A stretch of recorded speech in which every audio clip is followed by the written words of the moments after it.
There's something else you should know about God. Who created God? The question itself is paradoxical. God is not created, He is the creator. He is the necessary existence. In order to recognize this, we have to understand what existence actually is. In the common understanding, existence itself is limited, because the very fact that it exists implies that it might not exist, or that it once did not exist before it came into existence. Do you even know what existence is? Let's take a look a moment at the word existence, the fact or state of living or having objective reality. It comes from the Latin word ex, which means out of. Like when an ex-husband says something bad about his ex-wife, meaning that they're not married anymore. They've come out of the state of marriage. And sistere, which means to make a stand. It's from this that we get the root word sist.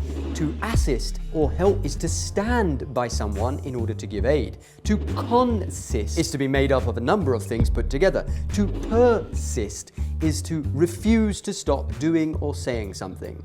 In reality, the origin of all things is the only subsisting one. It is that substantial, firm thing. To exist is to appear real. Existence, in our understanding of it, would not be able to exist without the original sis, the self-subsisting, Allah. Existence, in the common understanding of it, comes from the original self-subsisting. That's why Allah is referred to as the necessary existence, because without it, nothing would exist. Alright, so maybe that's a little bit deep. Let's go back to the Quran. Allah is the light of the heavens and the earth. Now, it should be clear by now that this does not mean that Allah is a physical light. This is a metaphor to understand Allah. An enlightening commentary into the light of the Holy Quran, volume 11, mentions that light is something that is in itself bright and causes the brightness of other things. In Islamic culture, several things have been mentioned as light, including the Holy Quran, tradition, knowledge, wisdom, faith, guidance, Islam, the Holy Prophet, and the infallible Imams. Now, in order to understand this profound metaphor,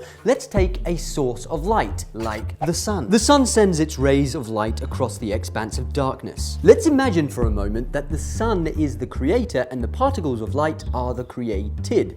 The particles of light are existence emanating from the original source, i.e. the sun, which is the true subsisting thing. The existence, the particles of light, would not exist without the source. And to see the light but deny the existence of the sun would be ridiculous. This is how we can start to understand Allah. Except Allah is not the sun. He is the creator of all things, known and unknown, seen and unseen, living or dead, high or low, in the heavens or the earth, on this planet and dimension, or other planets and dimensions. Imagine a beautiful painting, and imagine that the painting represents all creation. The painter is the creator, and if the painting were to turn around and think, but who painted the painter? The painting would be failing to recognize that the painter is not the painted. The painter just simply is. Allah is like this, except Allah is not just a painter. Allah created the concept of creation itself. He lies beyond the realm of imagined and unimaginable existence. Every time you think of something and you think, that could be God, then realize that that thing is not God. God is the creator of that thing you just imagined. This is the methodology used by the Prophet Ibrahim in the Quran, used to demonstrate to us the greatness of Allah. Ibrahim observes the star, the sun, and the moon, and ironically states that each of these must be his Lord. But consecutively, the stars vanish, the moon dissolves, and the sun sets, proving their limitations. Thus does Ibrahim declare, O my people, indeed I am free from what you associate with Allah. Indeed, I have turned my face towards He who created the heavens and the earth, inclining towards truth, and I am not of those who associate others with Allah. Following the same methodology as Ibrahim, who's known as the father of monotheism, we can discover the ultimate reality. We have to realize that everything that we could possibly ever imagine is still too limited to be Allah.